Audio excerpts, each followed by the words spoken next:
people running for the state legislature, like, help them because, like I said, even if Biden is a nominee, I'm never going to see Joe Biden again. You're not going to come to Oklahoma for anything, right? So that doesn't quite feel fair, right? That, like, I'm still a resident of this state and I'm still a resident and a citizen of this country, but I'm not in a place that you think matters, so you don't campaign to me anymore, right? So I just have to get on board.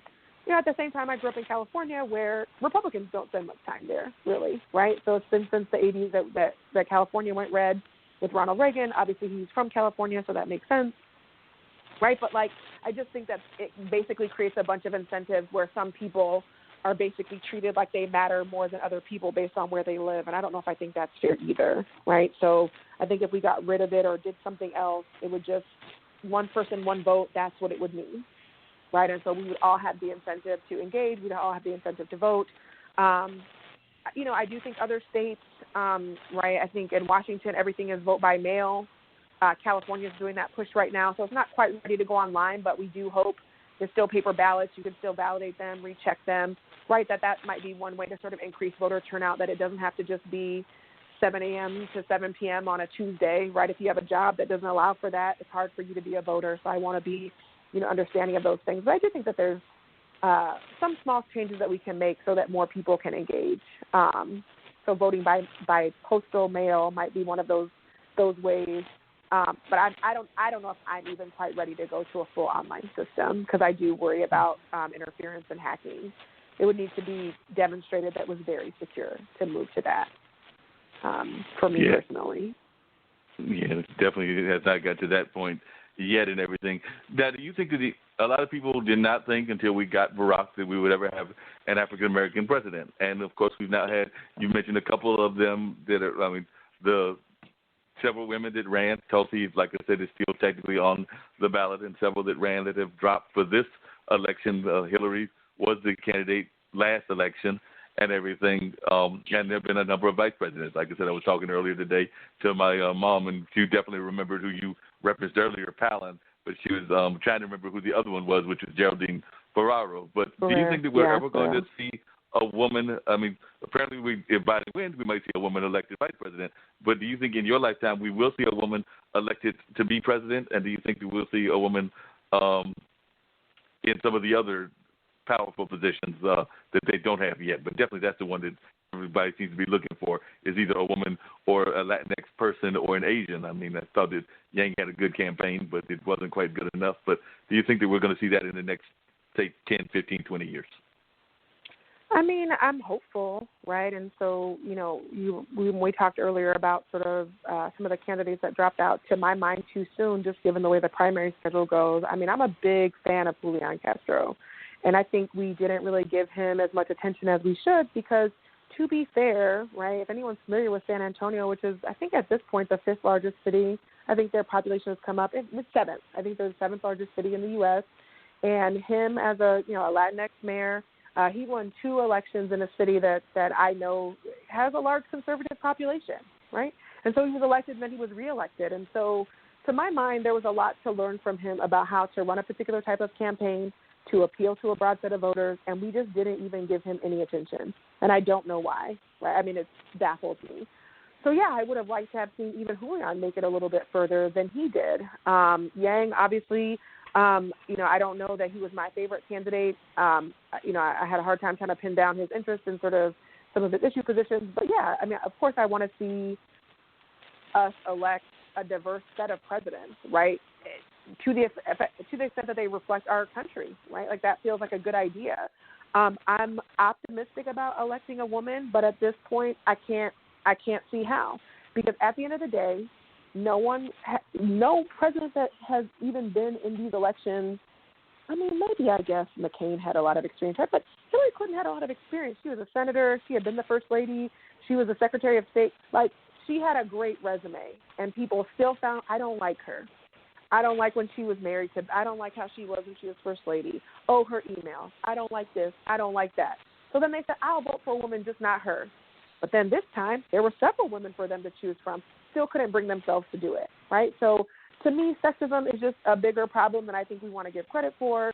And so in that sense, I'm wary, right? Because I've already seen a woman with I think every candidate has baggage. We all have personal baggage. That's fine. You don't like Hillary Clinton, but if her name had been Bill Clinton, or that's not, like John Clinton, with that experience, all people, oh my gosh, we haven't had a candidate with this much experience and this long, and he's done all these jobs, he knows all these roles, he has all this experience.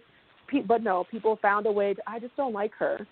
Any other woman. Well, then Elizabeth Warren pops up, or Amy Klobuchar, or Kirsten Gillibrand, or Kamala Harris, right? Like these other women that also have a lot of really good experience. They've been senators, right? Which is more than we can say for our current president, right? Like they've been elected. They show that they can work across the aisle. They understand how our governing process works. They've been successful in their campaigns. They're able to fundraise. They can handle themselves in the debate. And people still found a reason, not her. I don't like her for that, right? So I don't know. I feel more optimistic that we will see a man of color be elected, whether that's Asian American, another African American, a Latinx person, right? Like a Latinx American, right? Like I'm more confident that we'll see that than I'll see even a white woman, which I can't even believe I'm saying out loud, but that's really how I feel. I just think sexism is way deeper than we give a lot of credit for. And to be fair, right? I mean, maybe I'm being too optimistic. Barack Obama was a very particular candidate, right? And he might be a once-in-a-lifetime candidate. And that's what I was going to say, because you said you're optimistic about an African-American candidate, but we've also seen with the election of that current person sitting in the White House and everything that there is some very deep, not just sexism, but some very deep racism that exists in our society. I mean, I know you've written about the Confederate monuments and the ways that how states are handling their takedowns and where they're going to put them up, whether they go into a museum or whether they get, mothballed and put away forever.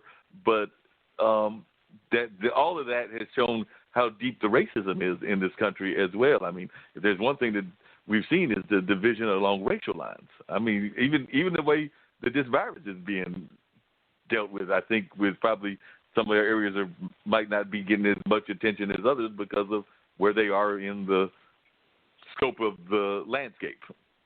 Right. I mean, but I think the other thing that this virus is, one, it's exposing so many things, not even just our racism, our classism, right? We have a healthcare system that's probably not designed for this, but I think it's also highlighting something that people have been talking about in cities, mayors have been talking about, right? Like the federal funding just isn't what it used to be. And yet cities are much better, to my mind, equipped to actually handle this crisis, right? To handle it at a local level.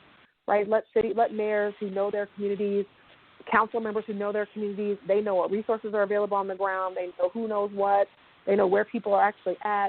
Like, they know, and yet they don't really, many cities are facing, such challenges. They don't have the money to handle this crisis, right? It has to come from the top, and yet the top is, up until today in denial about what's even going on, right? And so I think, we definitely, our country has some challenges, and, I would place racism pretty much at the top of those challenges, right? And perhaps it's by design, right? That's what we made a system when we made this country that was, dehumanized the whole group of people and allowed another group of people to own them. And we thought that was fine, right? So, I don't know, maybe it's working exactly as it was intended to. Yeah, that's a scary thought, is that it might be working the exact way that it was intended to do, like you said, and everything. Now, as an academic person and everything, and I've talked to some friends of mine, both personally as well as on the podcast and just in general, how do you think we're doing in terms of our education system, both in terms of educating our people about politics and just education in general? Because, like I said, I've got friends that are professors now, and they're trying to figure out how the heck to do online learning, because that's not something that a lot of university professors are used to. I mean, there are quite a few that might have those skill sets, but now, Duke basically said that they're going to ship if they haven't already shipped them, they're shipping the kids their personal materials and expecting them to be basically at their respective homes until next semester or the fall semester. So they've basically already said that they're getting ready to ship stuff away and everything. But as a country, how do you think we're doing in terms of the way we educate, particularly on the higher education level? But if you have comments on the entire education system, I would love to hear it. I think, there are definitely things that we could be doing better. Obviously teacher pay is a big deal at the K through 12, P through 12. preschool.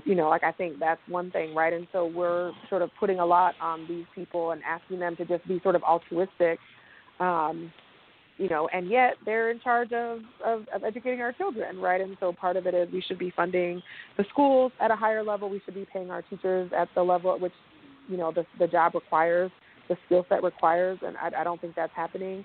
I mean, I think I'm a little concerned about this online situation. Like, I'm just going to do my best, but I'm a certified teacher at a very prestigious program, but I don't know how to do online teaching. It's not the way I was trained. I was trained to do in-class, in-person teaching, right? And so it's not just moving the content online, and that makes the class great, right? People who teach online, there's very particular skills. They have metrics. They do assessment, and they're able to demonstrate that the delivery of the material in that format conveys the same way as an in-person.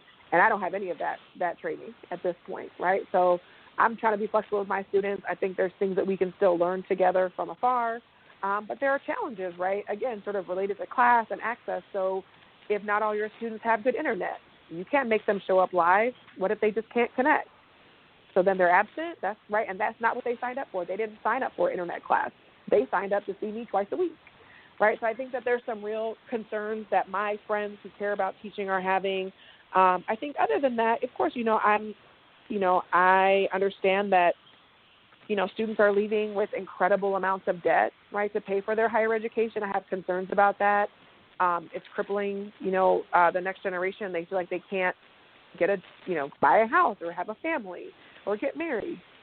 So I think that there's something that kind of we need to think through.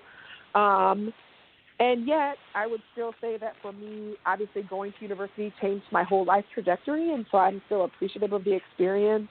I'm the first one in my family to go to college. Obviously, I went and got a PhD because of the experience I had. So I still love the environment for that reason, but I also recognize that just because that was my experience, it doesn't mean that that's the experience of everyone. Not everyone leaves university feeling like they loved it, that they learned so much about themselves and the world and life. So I think we need to just be more accommodating. I think we also need to accept that college isn't for everyone. And I appreciate that because there are things that I don't know how to do. There's a lot of things I don't know how to do, right? So, I can't fix my car. I can't rewire my house. I can't remodel my house. I don't know how to do any of those things, right? So I still think there's a skill set for other people that matches their talents that we need to also be sort of grooming and encouraging because those things still need to be done in our society, right? So I think it needs to be a balance, and I do think that college maybe has been forced on people that it wasn't right for them, right? And, I'll say this, my brother does a very, very particular job that I don't really want to mention, but he has a GED, and there are years when he makes more money than me, right? So it's not that, right, like he doesn't need a PhD to do to thrive in his career, right? So I think, I think we need to think really hard about what we think we're contributing to society by sort of forcing college on people. But I think that also goes back to high school, right? Like everything in high school, as far as I can tell, is geared towards college track, right? No one learns, mechanics anymore. No one's taking auto shop. No one's, wood carving, whatever. Right? Like, so then we're saying those things don't matter, even though we need those things, right? So I think we need to sort of maybe take a step back.